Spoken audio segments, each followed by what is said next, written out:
வர வர இவங்களுக்கு டெக்னாலஜி அதிகமாயிடுச்சு. பால் கூட எடுத்து உள்ள ஊத்து தேமான பட்டுக்கினானுவா. வெளியிலேருந்து பழுப்பு லைனுக்கு ஊத்து ஸ்ட்ரைட்டா சாமிக்கு அபிஷேகம்.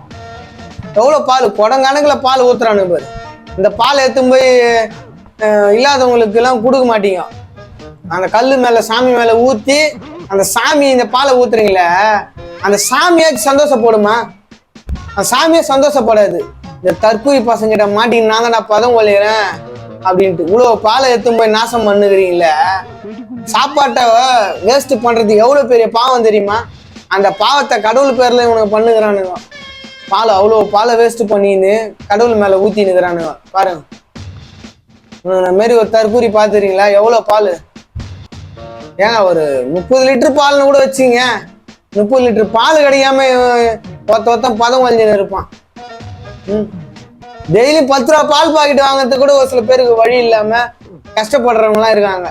ஆனா இந்த தற்கூரிங்களுக்கு இவ்வளோ பாலை போட்டுன்னு போய் கடவுள்ன்ற பேர்ல கீழே போட்டி நாசம் பண்ணிக்கின்னு இதுதான் இவனுக்கு சம்பாதிச்சுக்கிறது இந்து மதத்துல. வேற ஒண்ணும் இல்லை.